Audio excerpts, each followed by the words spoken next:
성경을 보면 기적 이야기가 많이 실려 있습니다. 특별히 예수님 공생의 기록을 보면 기적이 없이는 예수님 공생애를 말할 수 없습니다. 예수님은 가시는 곳마다 이적과 기사를 행하셨습니다. 그러다 보니까 사람이 예수님을 믿는 것은 기적을 기대하고 경험하는 것이어야 된다는 생각을 하기가 쉽습니다. 진짜 믿음은 기적을 경험하는 믿음이어야 되고, 진짜 기도의 능력은 기적을 경험하는 기도여야 된다라고 생각을 하게 됩니다.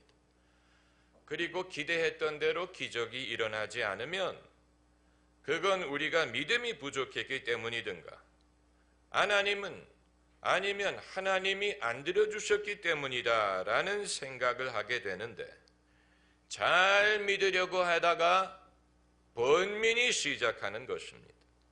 이것은 잘못된 생각이고 누군가 잘못 가르쳐 주었던가 우리가 잘못 배웠기 때문입니다. 기적이 일어날 때가 있습니다. 그러나 그건 평소에 하나님이 일하시는 방법은 아니에요.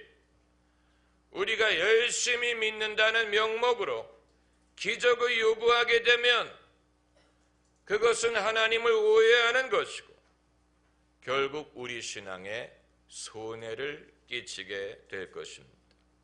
예수님 당신이 기적을 많이 행하셨지만 당신 자신을 위해서는 기적을 행하지 않으셨다는 사실을 기억해야 됩니다. 예수님의 이적은 주로 남들을 섬기기 위한 것이었지, 당신 개인 유익을 위해 기적을 행하셨다는 기록은 없습니다. 배가 고프다고 돌을 떡으로 바꾸지 않았습니다. 예수님의 제자들도 마찬가지예요.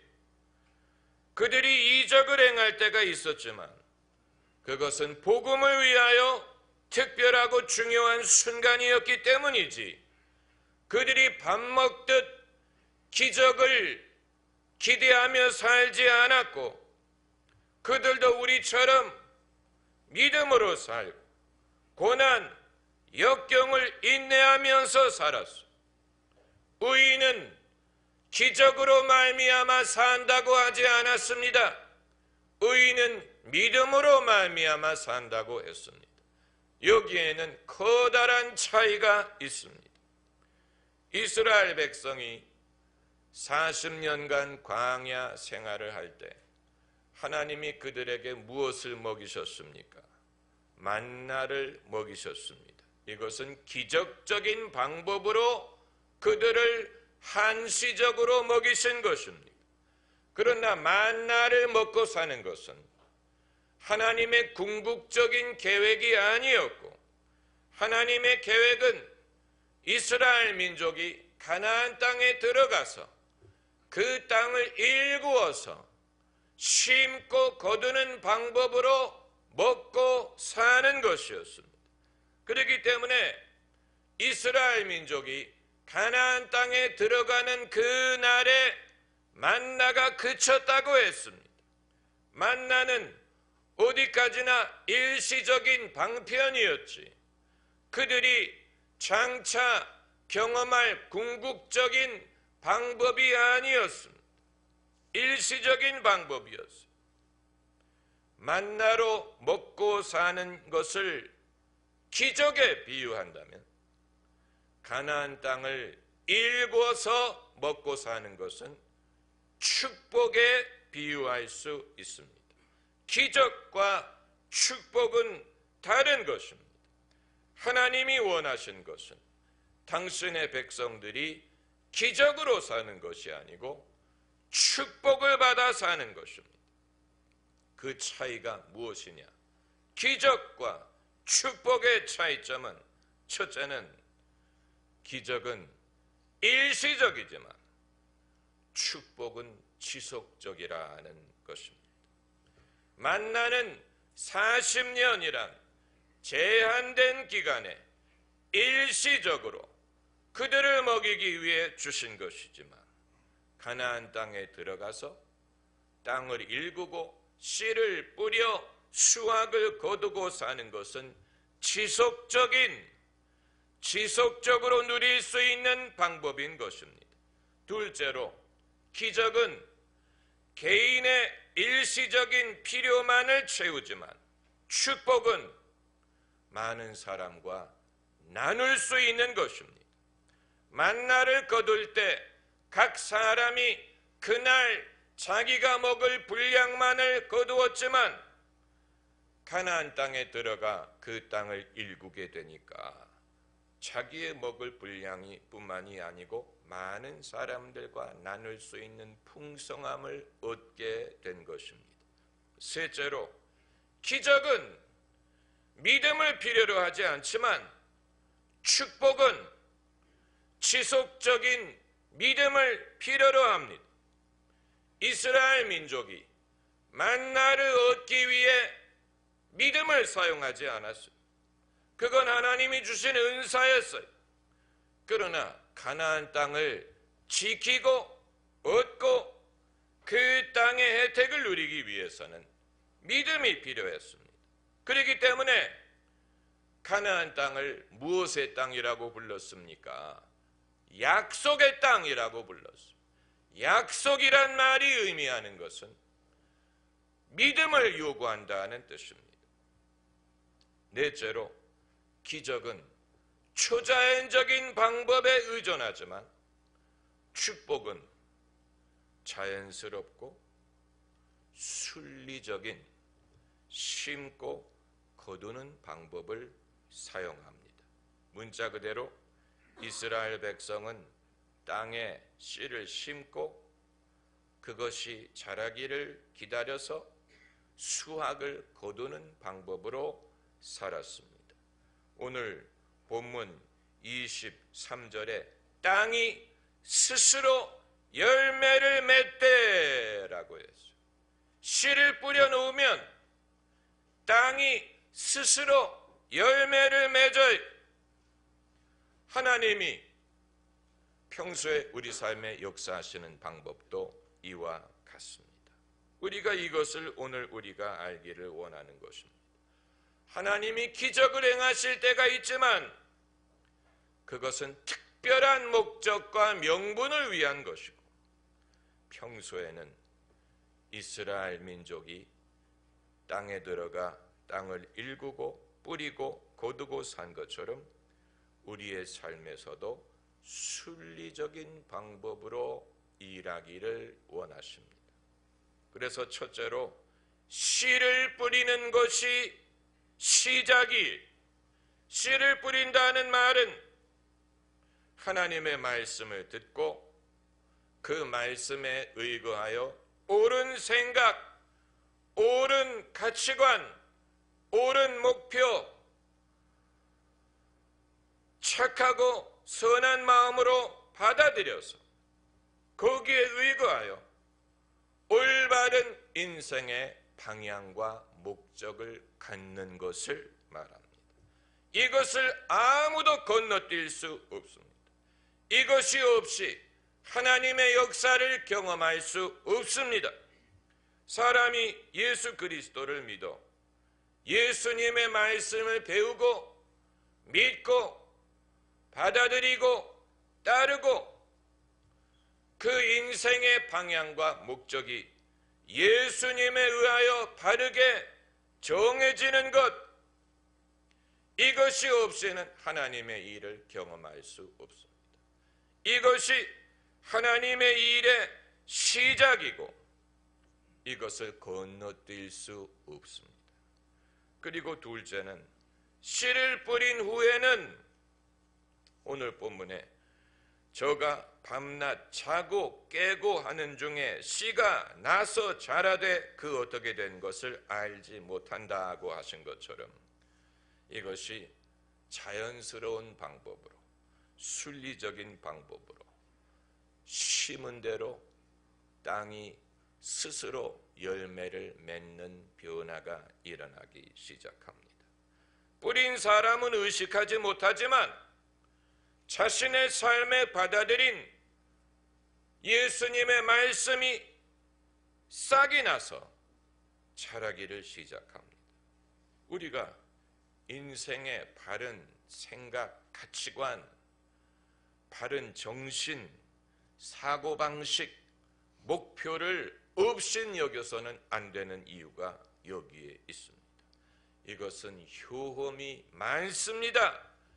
만일 우리가 이 과정을 건너뛰고 기적을 바라게 된다면 그것은 요행을 바라는 것입니다.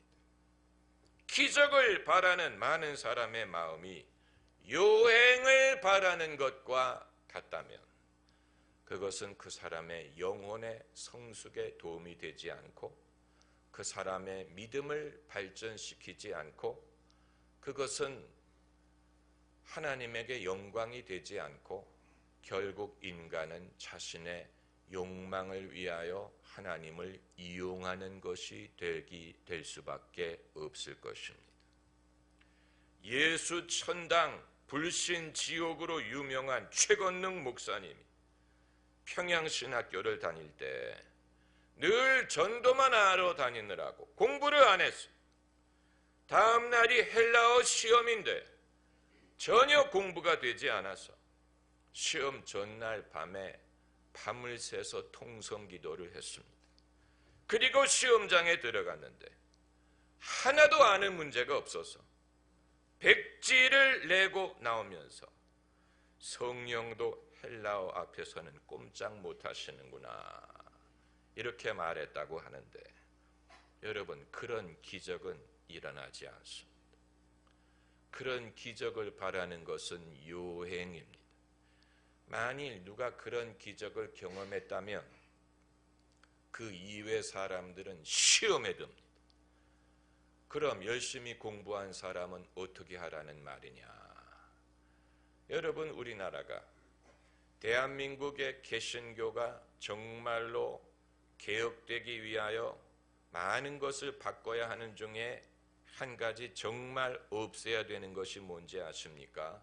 수능일 날 엄마들 모아서 기도해야 하는 것입니다. 그럼 교회 안 다니는 엄마들은 어디 가란 얘기? 예수 믿는 엄마들이 특별히 기도해서 자녀가 실력이 안 되는데 엄마 기도빨로 들어갔다. 그건 외부 사람이 봤을 때 신앙에 대하여 수긍하게 하는 게 아니고 신앙을 싫어하게 되고 신앙을 이기적인 것으로 여기게 되고 기독교인의 신앙은 이기적인 목적을 위하여 하나님을 이용하는 테크닉이라고 여기게 될 것입니다. 만약에 그것이 진짜 기도빨이라면 기도빨은 하나님을 이용하는 기술을 가진 것밖에는 되지 않고 거기에는 아무 가마력도 없고 감동도 없고 하나님의 의가 나타나지 않고 그리고 오히려 인간의 무책임, 인간의 요행을 바라는 마치 로또에 당첨되게 해달라고 기도하는 것과 큰 차이가 없는 그것이야말로 미신적인 기독교로 전락하는 것입니다. 우리가 대한민국의 기독교에 대하여 자랑할 만한 것이 기도에 열심이 많다, 뜨겁다, 열심히 믿는다, 열심히 모인다 이것뿐이라면 그것은 아무도 감동하지 않습니다. 그걸 보고 대한민국의 기독교인들은 잘 믿어라고 생각할 사람은 없습니다. 이상한 현상이라고 생각할 것입니다. 한국 사람들 좀 특별나? 그 사람들은 새벽잠이 없나 봐. 한국 사람들 참 열심히 있는 건 맞아. 코리안이 있는 곳에는 항상 교회가 있어. 그러나 그것이 보는 사람으로 하여금 나도 예수 믿을래 라는 가마를 줄 거라고 생각하십니까? 그게 아니에요. 가마 사력이란 그런 것을 말하는 것이 아니에요. 주님이 말씀하시는 성숙한 신앙이란 그것을 말하는 것이 아니에요. 신앙의 열심을 따질 것 같으면 무슬림을 이길 사람이 없습니다. 그들은 하루에 5번씩 정해서 기도하는 사람들이 무슬림 국가에 가면 하루에도 여러 번 알랄랄랄레랄레 이런 식으로 방송으로 기도 시간을 알리면 길에 걸어가다가도 메카를 향해서 절하고 운전하고 가다가도 차를 세우고 나와서 기도하고 1년에 한 달 라마단이라고 온 무슬림이 해 뜰 때부터 해질 때까지 금식합니다. 그 신앙의 열심은 대단해. 그러나 어느 누구도 그것을 보고 나도 이슬람을 믿을래 라고 감동을 받느냐? 그렇지 않습니다.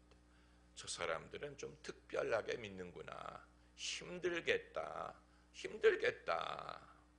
그렇게 생각하지. 어느 누구도 그것을 보고 나도 믿을래. 믿을 마음을 갖게 하려면 신앙의 열심 이외에 다른 그 무엇이 있어야 됩니다. 내게 위로가 되고 감동이 되고 의미 전달이 되고 사람이 믿음을 가짐으로 이러한 변화와 내가 스스로 감당할 수 없었던 이런 능력을 소유할 수가 있구나. 그러면 나도 믿어야 되겠구나. 이것은 여러분 신앙의 열심으로 말미암는 것이 아니고 그 이후에 그 사람의 맺히는 열매로 말미암는 것인데 이 열매는 고난의 경험이 없이는 결코 맺히지 않습니다. 왜냐하면 사람들은 고난 중에 있을 때 하나님을 찾는데 고난의 경험을 통하여 믿음으로 어떤 열매를 얻어야 그것을 보고 고난 중에 있는 사람이 나도 믿으면 저런 평강을 얻고 하나님의 도움을 경험할 수 있겠구나. 감동이 되는 것입니다. 여러분 우리가 대한민국의 개신교가 그동안에 열심히 믿는 것을 강조하기는 했는데 오히려 그것이 자신의 십자가를 기피하게 만들고 고난이 없는 힘들지 않는 즐겁기만 한 쉬운 기독교 그것을 가르쳤다면 열심히 믿는다는 명목으로 오히려 예수님으로부터 멀어지는 결과를 낳는 것입니다. 예수님으로부터 멀어지는 것. 열심히 믿으려고 했는데 예수님으로부터 멀어진 예수님의 정신으로부터 멀어져 예수님의 가르침으로부터 멀어지는 예수님의 십자가로부터 멀어지는 것. 자기를 부인하라는 예수님의 가르침으로부터 멀어지는 것. 오히려 예수님이 경고한 이방인들과 비슷해지는 것. 우리는 회개해야 됩니다. 잘 안다고 생각했던 것이 잘 아는 것이 아니었고 잘 믿는 줄 알았는데 그게 잘 믿는 게 아니었어요. 세 번째로 때가 되면 열매를 거둡니다. 하나님이 우리 삶에 하시는 이 일의 대부분은 우리가 말씀을 듣고 믿고 그것을 따르고 충실하게 인내하고 기다려서 때가 무르익었을 때 합당한 결과를 얻게 하시는 것입니다. 이것은 자연스럽고 타당하고 그걸 지켜보는 사람에게 덕이 되고 본이 되고 사람들이 수긍합니다. 사람들이 수긍합니다. 때가 무르익어서 거두는 것에 대하여 사람들이 수긍합니다. 예수님 말씀이 처음에는 싹이요, 다음에는 이삭이요, 그 다음에는 이삭의 충실한 과실이라고 하셨는데, 이 과정을 건너뛸 수 없습니다. 성경에 등장하는 대부분의 사람들은 이와 같은 방법으로 하나님의 일을 경험했습니다. 예수님도 그러셨고, 사도들이 그랬고, 구약이든 신약이든 아브라함, 야곱, 요셉, 다윗, 룻, 어느 누구도 기적으로 지름길을 얻지 않았습니다. 하나님이 기적을 행하실 때가 있었지만 그건 사람이 충분히 준비가 되고 상황이 무르익을 경우였습니다.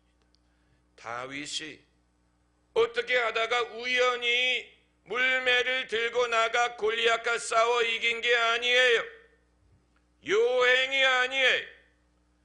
다윗은 어렸을 때 기름 부음을 받았고 들에서 아버지의 양을 지키면서 곰과 사자와 싸고 이긴 경험이 있고 하나님이 주신 용기와 패기를 소유하고 그런 가운데 적절한 기회가 주어졌을 때 골리앗과 싸워 이긴 것이지, 이게 우연히 실험 삼아한 일이 아닙니다.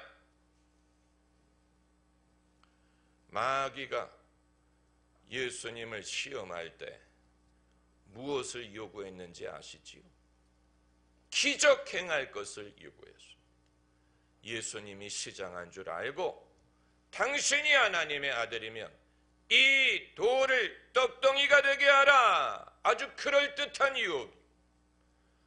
그런데 예수님은 그 유혹을 거절하셨습니다. 그건 정당한 신앙에서 비롯된 요구가 아니고 시험이, 하나님의 아들이라고 기적의 힘을 빌려가지고 당신의 문제를 해결하려고 하지 않으셨습니다. 유대인들이 늘 표적을 요구할 때 예수님은 악하고 패역한 세대가 표적을 구한다고 말씀하셨습니다.